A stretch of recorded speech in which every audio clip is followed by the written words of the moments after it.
जिंदाबाद जिंदाबाद। कृषि आचार रूप के साथ जब फसल की खेती होगी, हमारे बीच में यशस्वी सांसद और प्रत्याशी मनोज तिवारी जी पधार चुके हैं। जोरदार तालियों से स्वागत करें, अभिनंदन करें, वंदन करें। हमारे बीच उत्तर पूर्वी जिले से भारतीय जनता पार्टी के लोकप्रिय प्रत्याशी मनोज तिवारी अपनी लोकसभा में जनसभाएं और पदयात्राएं कर क्षेत्र के लोगों से समर्थन मांग रहे हैं।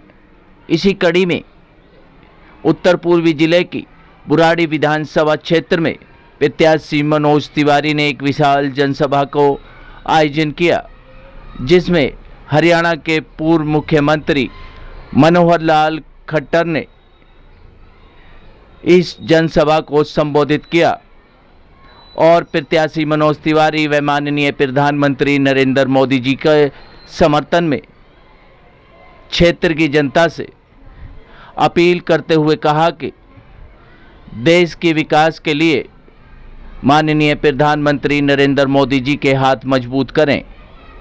आप तस्वीरों में देख सकते हैं किस तरीके से हरियाणा के पूर्व मुख्यमंत्री मनोहर लाल खट्टर क्षेत्र की जनता को संबोधित कर रहे हैं और प्रत्याशी मनोज तिवारी के लिए समर्थन मांग रहे हैं।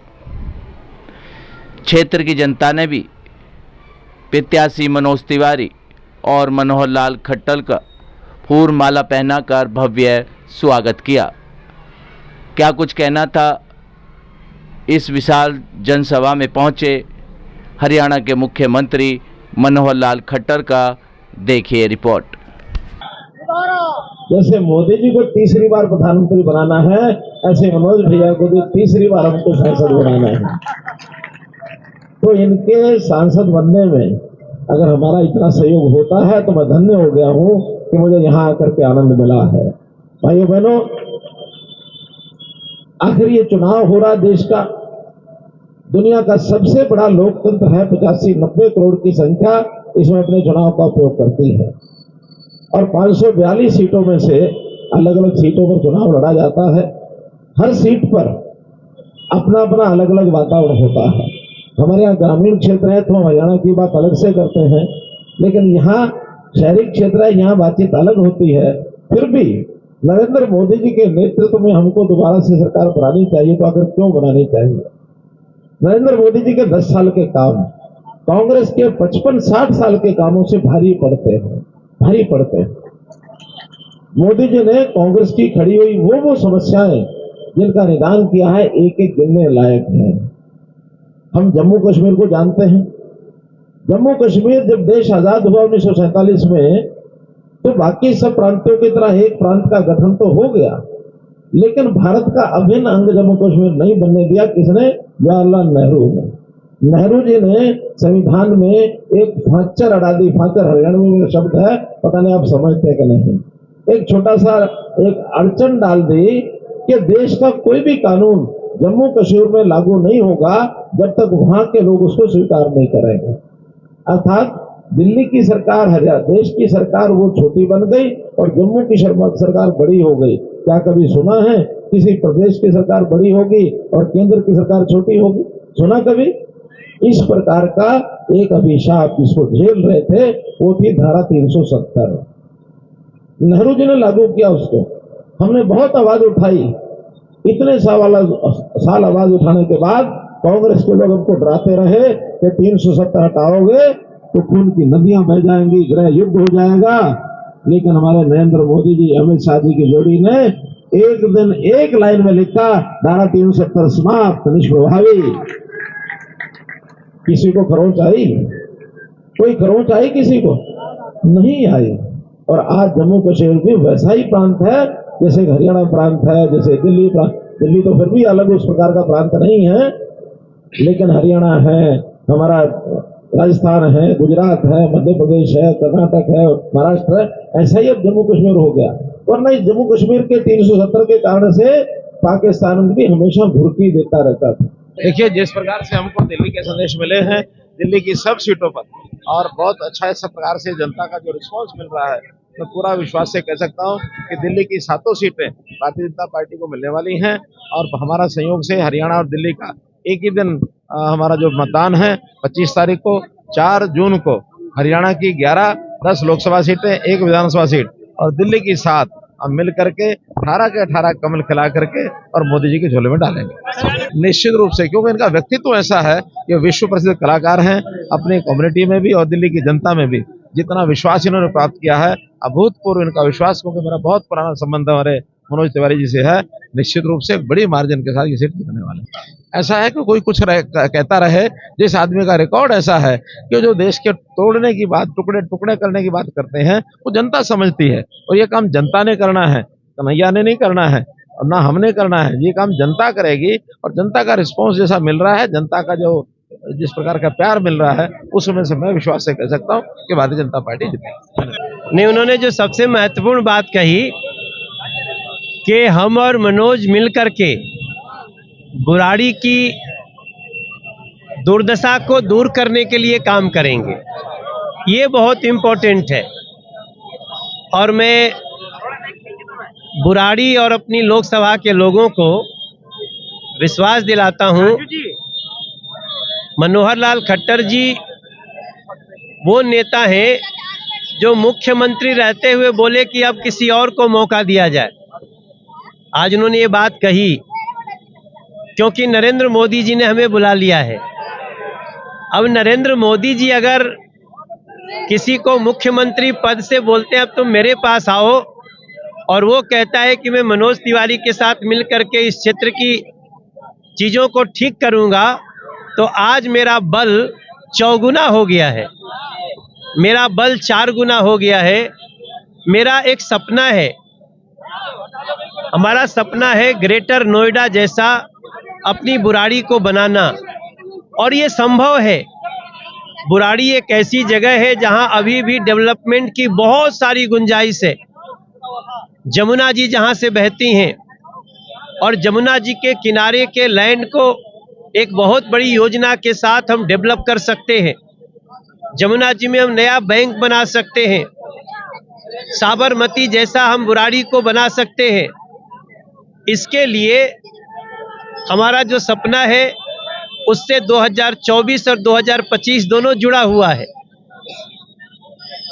मैं सबसे प्रार्थना करता हूं कि आप 25 में नरेंद्र मोदी जी को प्रधानमंत्री बनाकर अपने भाई मनोज तिवारी को एक बार फिर से मौका दीजिए। मैं एक एक समस्या को अगले 5 साल में, अगला 5 साल हमारे लोकसभा के लिए और बुराड़ी के लिए, इसलिए आज मेरा बल और बढ़ गया, ठीक कर लूंगा, क्योंकि मुझे आज मनोहर लाल खट्टर जी ने जिस तरह से बात किया वो हमारे लिए बहुत अनुपम है। देखिए, बुराड़ी के लिए हमारा विजन पहले से भी, हम चाहते थे बुराड़ी को मेट्रो से कनेक्ट किया जाए। आज बुराड़ी के बाहर से मेट्रो आ गई, लेकिन अगला विजन है हमारा, जिस 100 फुटे रोड पे है ना, मुझे यहां से मेट्रो ले जानी है और मैं इसको करके रहूंगा। 100 फुटे रोड को आज तो एक सीवर डालने के लिए न जाने कितनी तकलीफें दे दिए हैं लोग, लेकिन मैं इसी 100 फुटे रोड को, सीवर की व्यवस्था का मैं समर्थक हूं, लेकिन सीवर का काम केवल खोद के छोड़ देना ये ठीक नहीं है। ये दिल्ली के मुख्यमंत्री लेवल से कुछ बड़ी गड़बड़ी है। इन गड़बड़ियों को, हमें गड़बड़ी करने वालों को हटाना है, और मैं अगले 5 साल में आपको 100 फुट्टा रोड से पुस्ता तक मेट्रो दे दूंगा, तभी मैं चैन से बैठूंगा। ये हमारा वादा है। केंद्रीय विद्यालय तो हो चुका है, बस वो जमीन बहुत गहरी थी, वो आप भी देखेंगे कि उसको हम भरने में कामयाब हो गए हैं। थोड़ा सा 2-3 महीना और लगेगा और उस जमीन को थोड़ा बैठाएंगे। मैं एक सेंट्रल स्कूल तो अपने क्षेत्र में शुरू कर दिया, दूसरा बिल्डिंग बनने जा रही है बुराड़ी का सेंट्रल स्कूल, उसको बनाने में मैं गलत नहीं बोलूँगा, कम से कम 3 साल का समय लगेगा, जब मैं बुराड़ी को सेंट्रल स्कूल दे दूंगा। अब देखो, संजीव बाबू को हम क्या कहें। देखो, आज तो दिल्ली की सरकार भी आम आदमी पार्टी की है, और एमसीडी में भी आम आदमी पार्टी है। अगर आप लीगली समीक्षा करें तो इस समय मेरा कोई भी इस तरफ का काम नहीं है जो हमारे जिम्मे आता है। इसलिए मैं मेट्रो की बात कर रहा हूं और हम मेट्रो लगा करके रहेंगे। हम कल भी 100 फुटा रोड को बनाने का काम हम ही ने शुरू किया, मगर हमारी लड़ाई संजीव झा से नहीं है। हमारी लड़ाई अरविंद केजरीवाल की भ्रष्टाचारी मानसिकता से है और हमें पता है कि आम आदमी पार्टी का हर कार्यकर्ता आज दुखी है। बुराड़ी को ग्रेटर नोएडा जैसा बनाना हमारा सपना है और वो सपना मात्र 5 साल के अंदर पूरा होगा।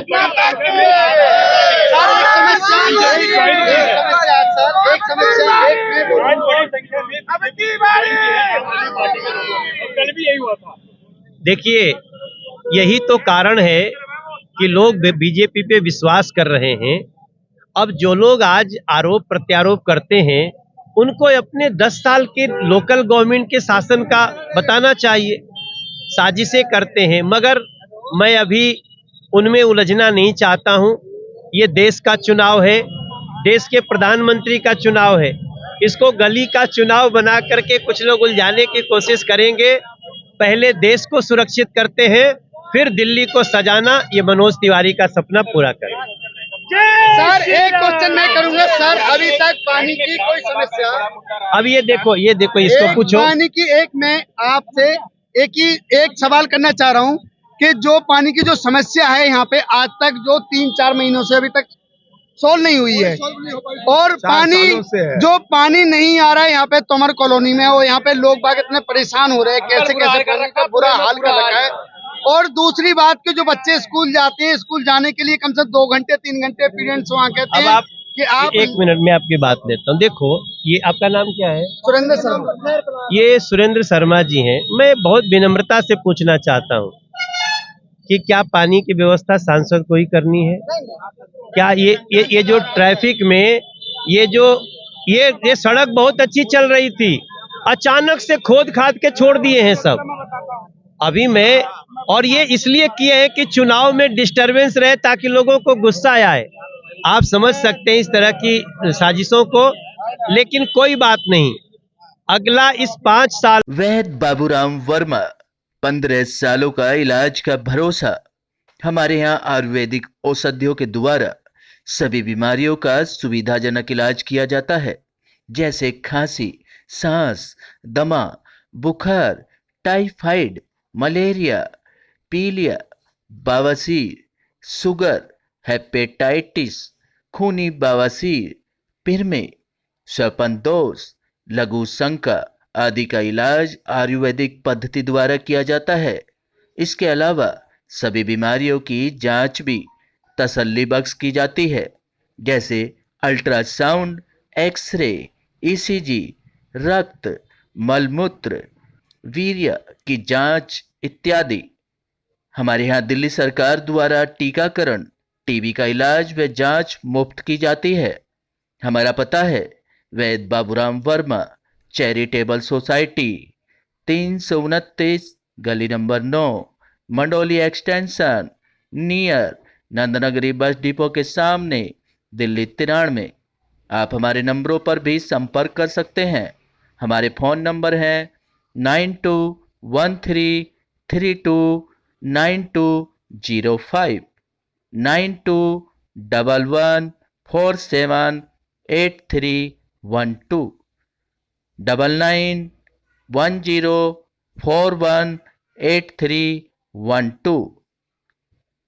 आप हमारे चैनल पर भी दिए गए नंबरों पर भी संपर्क कर सकते हैं।